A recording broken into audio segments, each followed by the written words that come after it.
Hey everyone, and welcome to your C++ tutorial on getters and setters. So this getters and setters video, like the constructor video, is part of this more general sort of topic of encapsulation and the different aspects of encapsulation. And so getters and setters, like a constructor, are kind of like a crucial concept in object-oriented programming and part of this sort of concept of encapsulation that we've been discussing. So let me just start off with a quick definition. I have our code pulled up from our previous tutorials. I am going to define a getter here really quick. And a getter simply provides a member variable. And this is generally a member variable that's private, right? Similarly, a setter sets or writes to a member variable. So in the same way that a getter kind of gives you the variable, a setter kind of writes to that member variable. And so this might make more sense with an example. So we go to our car class, and we have our private member variable, which is miles. We have a print method here that prints the miles, and we have our constructor here that assigns our car miles. So this, you can think of this as sort of like we purchased the car, and this is how many miles it has on it. But as we take trips, we're going to gain miles on our car, and so we're going to need a setter to set those miles. Also, we don't have any way of seeing how many miles our car has yet unless we just print them out to the console. So there's no way of getting them programmatically. So I'm going to start off by creating a getter, and this is going to provide our miles variable. So it's going to have the return type of integer because our miles variable is of the type integer. And a getter is pretty simple. It just get miles. That's kind of the naming convention. It doesn't take any parameters, and all it does is it returns the value that is in the miles variable. One thing that is worth noting is that it's not returning the actual miles variable itself, it's returning the value, right? So when we use our getter, someone who uses a getter cannot, assign a value through a getter. That's what the setters are for. So just to take a look down here, we have our print miles method call here, but print miles has this miles word that comes before it. Let's say that we want to print something else out, so we can say your current mileage is, and then what we can do here is we can access our getter. We can say get miles. So that's how you would invoke the getter method call.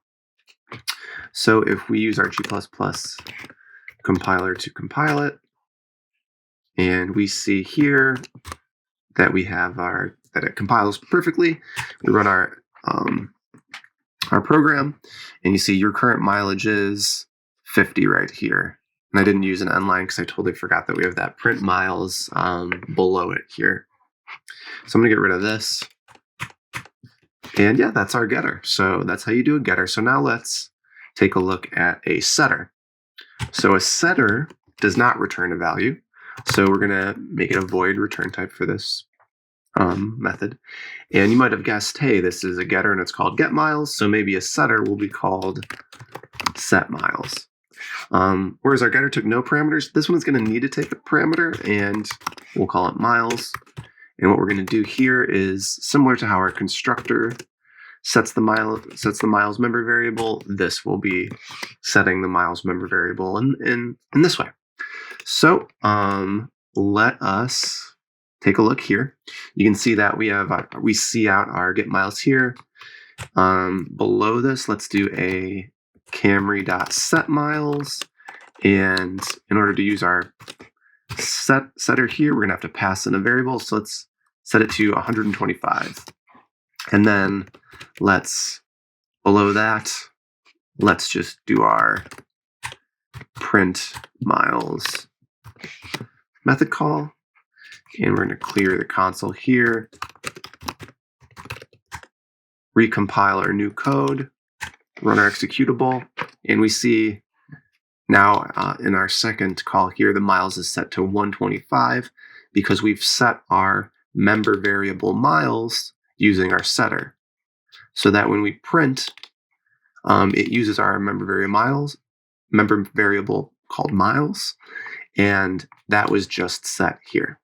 Awesome. So that's a basic use of a getter and setter. So now you might be wondering, why not just make it public, right?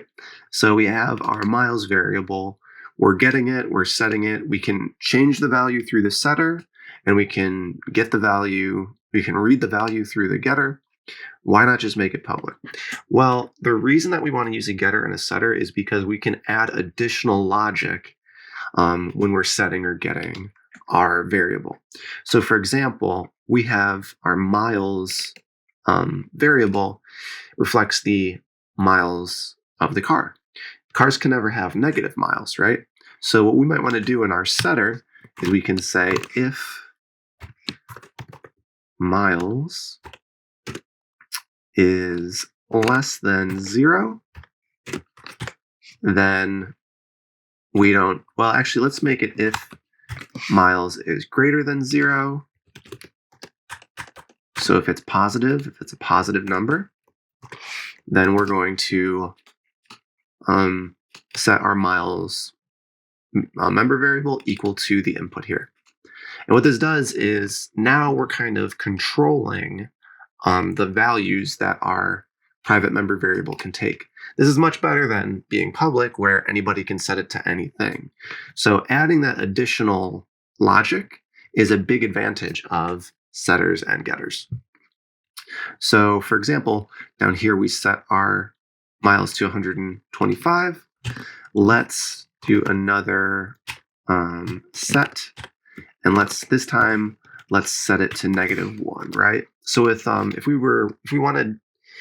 the car class gave us a public member variable of miles, this would work, right? But since it doesn't, and we have our logic around that, when we print our miles down here, it should still be 125. And what I'm going to do is, just to make this a little easier to read, I'm going to throw in some end lines. And I'm going to do one there, and I'm going to do one up here as well. So let's recompile our program. I'm going to clear the console just for some clarity, and let's run our executable. There we have it. So our mileage stays at 125, even though we tried to set a -1 here. So that's kind of one of the benefits of having a setter and a getter. That's the primary benefit, is that you can add other things and kind of control what happens to your member variable easier than if you were to make that member variable public. So that's part of a big part of encapsulation too, is data hiding.